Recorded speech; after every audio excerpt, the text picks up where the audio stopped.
Hello दोस्तों, आइए आज हम चर्चा करते हैं रामसर समझौते के बारे में। रामसर समझौता था क्या? रामसर समझौता आर्द्र भूमियों के लिए एक समझौता हुआ था। ये 5 फरवरी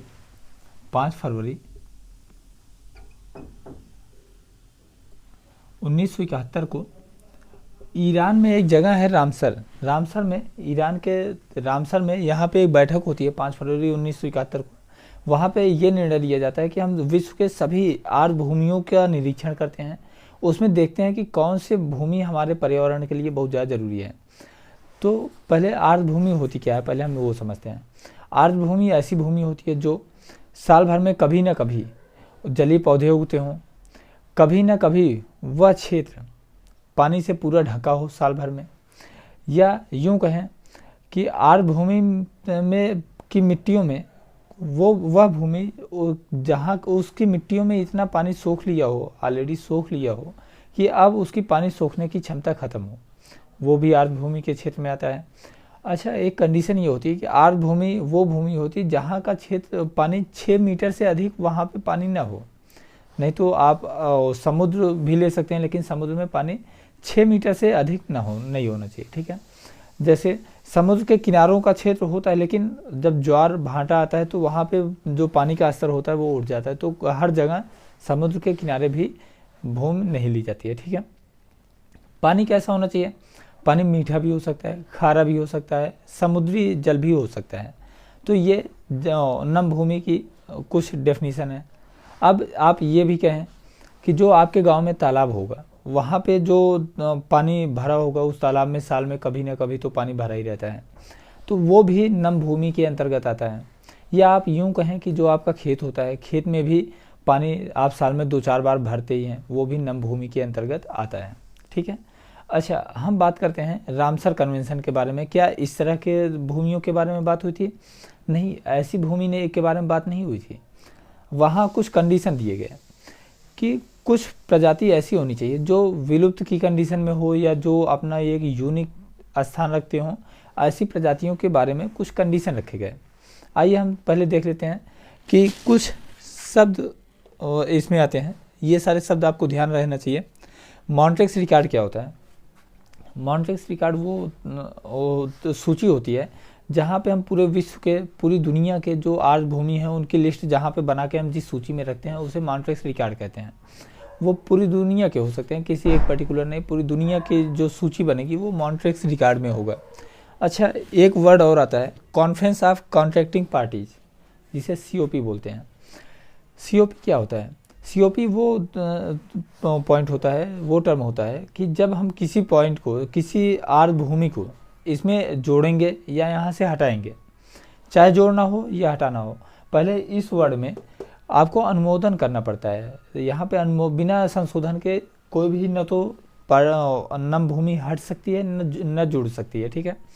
तो ये दो टर्म रहे, कॉन्फ्रेंस ऑफ कॉन्ट्रैक्टिंग पार्टीज और मॉन्ट्रेक्स रिकॉर्ड, जो आपने अभी समझा, ठीक है। आइए हम थोड़ा और समझ लेते हैं कि ये जो बैठक होती है 1971 में, बैठक 1971 में हुई, लेकिन इस पर हस्ताक्षर किए हैं लोग 1975 में। जब इस पे हस्ताक्षर हुआ 1975 में, इस पे हस्ताक्षर होता है रामसर समझौते पे, लेकिन भारत तब तक हस्ताक्षर नहीं किया था। भारत इस पे कब हस्ताक्षर किया? भारत हस्ताक्षर करता है, इस पे साइन करता है 1982 में, ठीक है। ये तीनों पॉइंट आपको याद रखना है। पहली बार इस पे बैठक हुई थी 1971 में, और साइन कब किए हैं? 1975 में। और भारत कब इसमें साइन किया है? तो 1982 में, ठीक है। ये तो रहे पॉइंट की बातें। अब हम बात करते हैं आर्द्र भूमि के बारे में कि यहाँ पे क्या क्या कंडीशंस थी। कंडीशन कौन कौन सी है इसमें? रामसर समझौते के अंतर्गत कौन कौन सी नम भूमियों को लिया जाएगा? जो प्रजाति खतरे में आ चुके हैं और उस भूमि में संरक्षित हैं, जो जैसे एक क्षेत्र हम ले लेते हैं, एक पर्टिकुलर क्षेत्र है कि जो प्रजाति खतरे में है और यहाँ पे बचे हैं, तो ऐसी नम भूमियों को हम रामसर सम्मेलन के अंतर्गत जो संधि हुई थी उस भूमि के अंतर्गत इसे जोड़ेंगे, ठीक है। जो एकदम नई प्रजाति हो या जो मुश्किल से प्रजाति किसी तरह से बची हो, जो एकदम नई प्रजाति हो और यहाँ पे पाई जाती हो, ऐसी जगह को भी हम रामसर संधि के तहत रखेंगे। कुछ कंडीशन और भी हैं, जैसे भले ही कोई प्रजाति खतरे में नहीं है, लेकिन उसके वहाँ से हट जाने से उस परिस्थिति क्षेत्र पर संकट आ जाता है। कोई प्रजाति है, कुछ प्रजाति ऐसी हैं जो खतरे के क्षेत्र में नहीं है, लेकिन फिर भी ये अपना एक विशेष स्थान रखती हैं कि यहाँ अगर ये हट जाएंगी, इस भूमि से अगर ये प्रजाति हट जाती है तो इस पारिस्थितिकी क्षेत्र पे संकट आ जाते हैं। ऐसे भी नम भूमि रामसर समझौते के तहत अंतर्गत आते हैं। अच्छा, और कौन सी कंडीशन हो सकती है? एक कंडीशन फिर बताई जाती है कि ऐसे पक्षी प्रजाति जो एक ही प्रजाति 20,000 से अधिक पाए जाते हों। जनरली आपको बता दें कि रामसर समझौता जो हुआ था, मेन फोकस उनका था पक्षियों पे, जलीय पक्षियों पे। तो कहते हैं अगर ऐसे कोई भी जलीय पक्षी हैं, जलीय पक्षी हैं जिनकी संख्या 20,000 से अधिक है और वो किसी पर्टिकुलर एक नम भूमि में है, आर्द्र भूमि में है, तो वो भूमि भी रामसर संधि के तहत के अंतर्गत आएगी। ठीक है, अब और भी कंडीशन दिए गए हैं।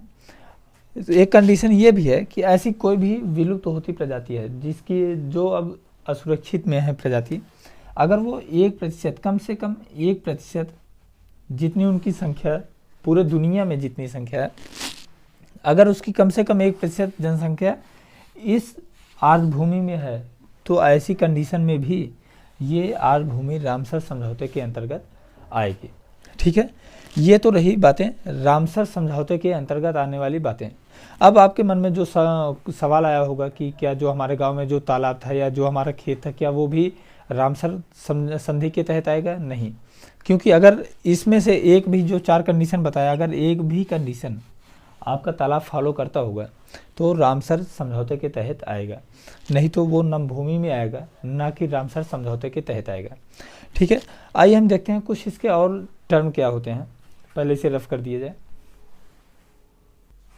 हाँ, तो दोस्तों मॉन्ट्रेक्स रिकॉर्ड से इसे ये भी पता चलता है कि किस तकनीकी विकास से या मानवीय हस्तक्षेप से किस आर्द्र भूमि पर पर्यावरणिक परिवर्तन या तो हो रहा है, हो चुका है या होने वाला है, इससे ये भी पता लगाया जाता है।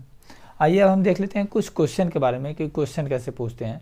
तो इसमें ये पूछता है, बहुत बार पूछा है कि सबसे पहला जो आर्द्र भूमि है वो कहाँ पे देखा गया था, कहाँ पे चिन्हित किया गया था। तो सबसे पहला जो आर्द्र भूमि था वो क्यूबोर्ग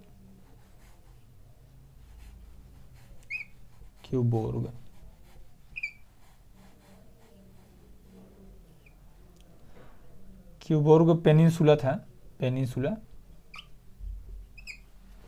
ये कहाँ पे था? ऑस्ट्रेलिया में।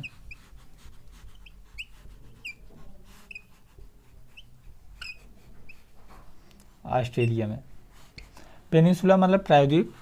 अच्छा, ये कब हुआ था? 1974 में।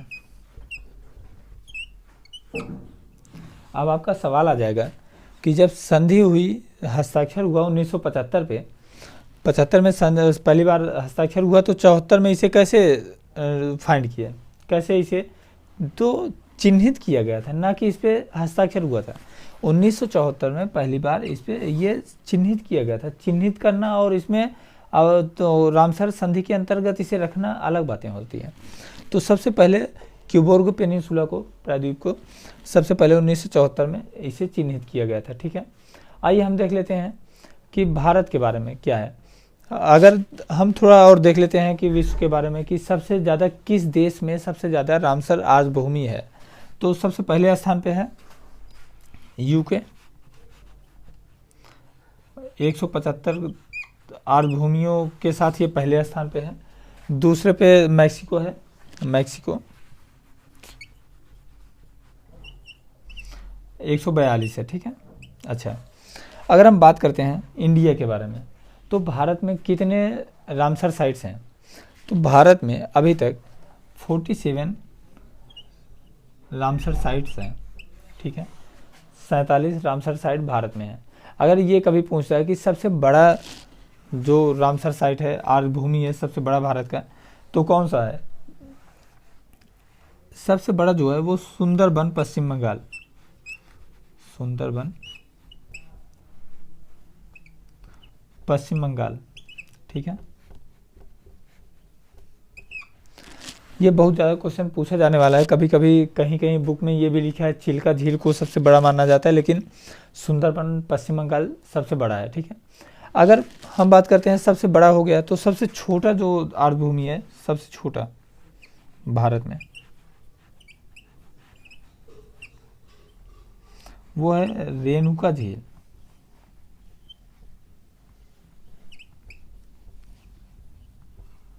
रेणुका झील जो है ये सबसे छोटा है।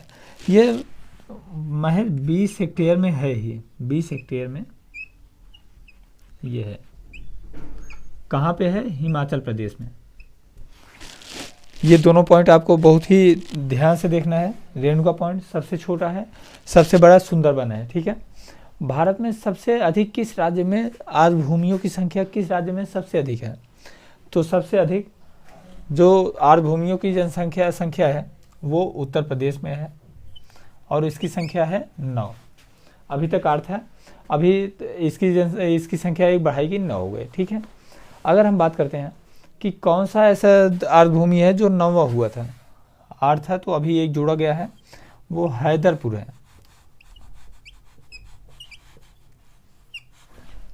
हैदरपुर आर्द्रभूमि इसमें जोड़ा गया है, ये तो यूपी का है, और ये अभी अभी 2021 में इसे जोड़ा गया है। ठीक है, 2021 में इसे जोड़ा गया है। अब अगर हम बात कर लेते हैं कि जो भारत में सबसे पहला कौन सा आर्द्रभूमि था जो इसके अंतर्गत लिया गया था, या यूं कहें कि हाँ, तो ये कह दें कि हम रामसर समझौता के अंतर्गत कौन सा भारत में कौन से नमभूमि लिए गए हैं, तो 2 एक साथ लिए गए थे 1981 में।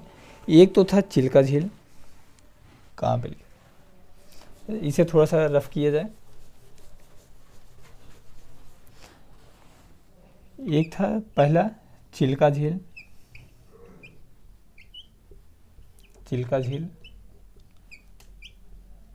और दूसरा था केवलादेव।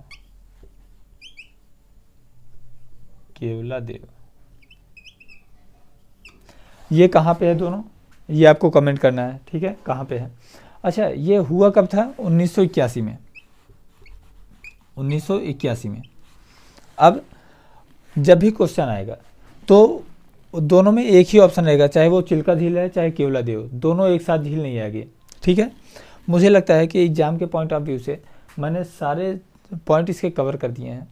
अगर अभी इसका मैं सेकंड पार्ट लाऊंगा, क्योंकि ये वीडियो काफ़ी लंबी हो रही है।